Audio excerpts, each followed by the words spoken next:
கர்த்தருடைய பரிசுத்த நாமத்திற்கு ஸ்தோத்திரம்.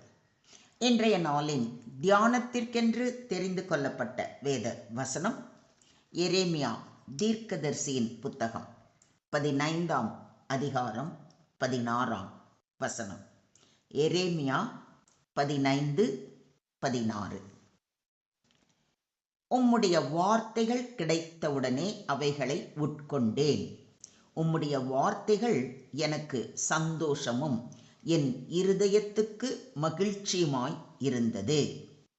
சேனைகளின் தேவனாகிய கர்த்தாவே, உம்முடைய நாமம் எனக்கு தரிக்கப்பட்டிருக்கிறது. Your words were found and I ate them, and your word was to me the joy and rejoicing of my heart. For I am called by your name, O Lord, God of hosts. நான் உம் சொற்களை கண்டடைந்தேன், அவற்றை உட்கொண்டேன். உன் சொற்கள் எனக்கு மகிழ்ச்சி தந்தன, என் உள்ளத்திற்கு உவகை அளித்தன. ஏனெனில் படைகளின் ஆண்டவரே, உம் பெயரே எனக்கு வழங்கலாயிற்று. ஆமென். இன்றைய தியான வசனம் எரேமியா தீர்க்கதரிசியின் உள்ளார்ந்த ஆன்மீக அனுபவத்தையும் தேவனுடைய வார்த்தையுடன் கொண்டுள்ள அவரது நெருக்கத்தையும் வெளிப்படுத்துகிறது. இந்த வசனத்தின் முக்கிய கூறுகளை குறித்து சற்று நேரம் தியானிப்போம். உம்முடைய வார்த்தைகள் கிடைத்தவுடனே அவைகளை உட்கொண்டேன் என்று எரேமியா கூறுவதை கவனியுங்கள். எரேமியா தேவனுடைய வார்த்தைகளை உணவாக எடுத்துக்கொள்கிறார். இது ஞானபூர்வமான வாசிப்பு மட்டுமல்ல, ஆவிக்குரிய உட்கொள்ளல் ஆகும். அதாவது தேவனுடைய வார்த்தையை வாழ்க்கையின் பகுதியாக ஏற்கும் செயலாகும். தேவனுடைய வார்த்தைகள் எப்போது வந்தனவோ உடனே அவை அவருடைய உள்ளத்திலேயே உறைந்தன.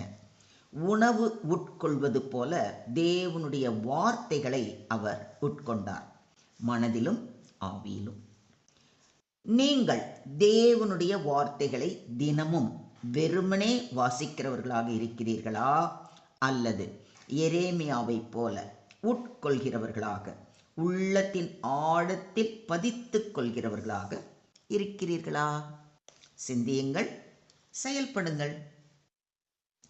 சந்தோஷமும் என் இருதயத்துக்கு மகிழ்ச்சியுமாய் இருந்தது என்று சொல்வதையும் கவனியுங்கள். தேவனுடைய வார்த்தைகள் எரேமியாவிற்கு வெளி உலக சூழ்நிலை எப்படி இருந்தாலும் உள்ளார்ந்த ஆனந்தத்தை கொடுத்தன. தேவனுடைய வார்த்தைகள் ஆன்மீக வாழ்விற்கு ஆறுதலும் உறுதியும் மகிழ்ச்சியும் தரும். உலகம் துன்புறும் போது கூட தேவனுடைய வார்த்தைகள் நமக்குள் மகிழ்ச்சியை எழுப்பும். இப்படிப்பட்ட அனுபவத்திற்குள் கடந்து வந்திருக்கிறீர்களா? இதையும் அப்படியே யோசிச்சு பாருங்க. சேனைகளின் தேவனாகிய கர்த்தாவே, உம்முடைய நாமம் எனக்கு தரிக்கப்பட்டிருக்கிறது என்று கூறுவதை கவனியுங்கள். எரேமியா தேவனுடைய உண்மையான அடையாளம் கொண்டவர்.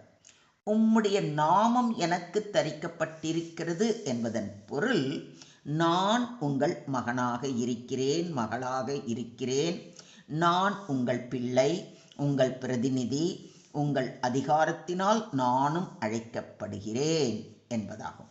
இது ஒரு அருமையான அடையாளமும் தேவனுடன் உள்ள உறவின் உறுதியையும் காட்டுகிறது. எவர்கள் தேவனுடைய ஆவியினாலே நடத்தப்படுகிறார்களோ அவர்கள் தேவனுடைய புத்திரராய் இருக்கிறார்கள் என்று அப்போஸ்தலனாகிய பவுல் கூறுவதை ரோமருக்கு எழுதின நிருபம் 8ஆம் அதிகாரம் 14ஆம் வசனத்தில் வாசிக்கிறோம். கிறிஸ்துவை சொந்த இரட்சகராக ஏற்றுக்கொண்டு அவர் வழி நடப்பவர்கள் கிறிஸ்தவர்கள், அதாவது கிறிஸ்துவை உடையவர்கள் என்று அழைக்கப்படுகிறார்கள். உம்முடைய வார்த்தைகள் என் நாவுக்கு எவ்வளவு இனிமையானவைகள், என் வாய்க்கு அவைகள் தேனிலும் மதுரமாய் இருக்கும் என்று கர்த்தர் நல்லவர் என்பதை ருசித்து பார்த்த சங்கீதக்காரன் கூறுவதை சங்கீதம் 119 103 வாசிக்கிறோம். தாவீது தேவனுடைய வார்த்தையை ருசிக்கத்தக்க இனிமையுடனும் மனதை கவரும் இனிய உணர்வுடனும் பார்க்கிறார். இது தேவனுடைய வார்த்தையின் ஆவிக்குரிய இனிமையை எடுத்து காட்டுகிறது. அவர் உதடுகளின் கற்பனைகளை விட்டு நான் பின்வாங்குவது இல்லை. அவருடைய வாயின் வார்த்தைகளை எனக்கு வேண்டிய ஆகாரத்தை பார்க்கிலும் அதிகமாய் காத்து கொண்டேன் என்று யோபு கூறுவதை யோபு 23:12 வாசிக்கிறோம். யோபு தன் வாழ்வில் தேவனுடைய வார்த்தைக்கு அளிக்கும் மதிப்பை இங்கு காண்கிறோம். அவன் அதை தினசரி உணவை விட மேலானதாக கருதினான். தேவனுடைய வார்த்தை நம்பிக்கைக்கும் தூண்டுதலுக்கும் ஆதாரமாக இருந்தது.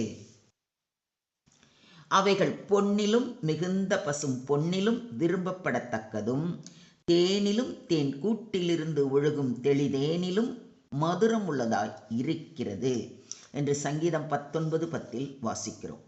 தேவனுடைய கட்டளைகள், அவருடைய வார்த்தைகள் நமக்கு உலக மகிமையை விட அதிக மதிப்புடையவை.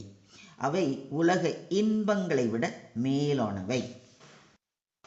மொத்தத்தில் இன்றைய தியான வசனம் நமக்கு போதிக்கும் பாடம், தேவனுடைய வார்த்தை நம் உள்ளத்தின் மகிழ்ச்சி. தேவனுடைய வார்த்தையை தேடும் பொழுது கிடைக்கும் தேட நேர்த்தியான ஆர்வம் வேண்டும். வாழ்க்கையின் ஒவ்வொரு சூழ்நிலையிலும் தேவனுடைய வார்த்தை வழிகாட்டும் ஒளி. எரேமியா அதை உணவாக உட்கொண்டார். அவர் அதனுடன் வாழ்ந்தார். அதே போல நாமும் வார்த்தையை மனதிற்குள் ஆழமாக உறிஞ்சி நம்பிக்கையுடன் செயல்படுத்தும் வாழ்க்கையை வாழ வேண்டும். மனம் கஷ்டப்பட்டாலும் தேவனுடைய வார்த்தை ஆழ்ந்த சந்தோஷத்தை தருகிறது. உலகம் தர முடியாத ஆவிக்குரிய மகிழ்ச்சி அது. நாம் தேவனுடைய மக்கள், அவருடைய பெயரை கடத்தும் பிரதிநிதிகள். அதனால் நம் வாழ்க்கை தேவனுடைய வார்த்தையை பிரதிபலிக்க வேண்டும். நாம் தேவனுடைய வார்த்தையை வாசிக்கவும் நேசிக்கவும் உட்கொள்ளவும் வேண்டும். வெறுமனே வாசித்தால் போதாது, உட்கொண்டு வாழ்வில் நடைமுறைக்கு கொண்டு வர வேண்டும். தேவனுடைய வார்த்தை நமக்குள் மகிழ்ச்சியை உருவாக்கும். நம்மை சுற்றியுள்ள சூழ்நிலைகள் எதுவாக இருந்தாலும் அவை நம்மை உன்னதமான சந்தோஷத்தில் நிறைக்கும். தேவனுடைய நாமம் நமக்கு தரப்பட்டிருக்கிறது. நாம் தேவனுக்கு சொந்தமானவர்கள். நாம் யார் என்னும் அடையாளம் அவரில் இருந்து வருகிறது. இதை விசுவாசிக்கிறீங்களா? எரேமியா தேவனுடைய வார்த்தையை ஒரு உணவாக, ஒரு ஆறுதலாக, ஒரு மகிழ்ச்சியின் மூலமாக, ஒரு அடையாளமாக எடுத்துக்கொண்டார்.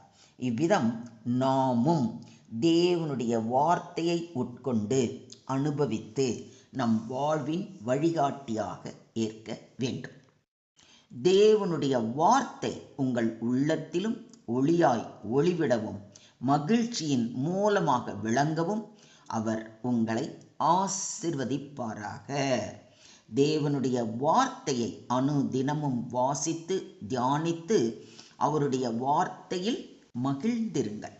அவர் வார்த்தை உங்களை தூண்டும் ஒளியாக, சாந்தியின் நதி போல உங்கள் உள்ளங்களை நிரப்பச் செய்யட்டும்.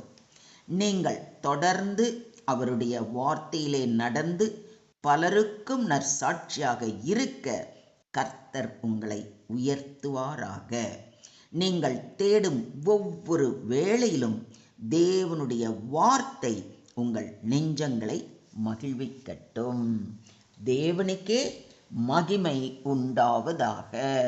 ஆமென், ஆமென், ஆமென்.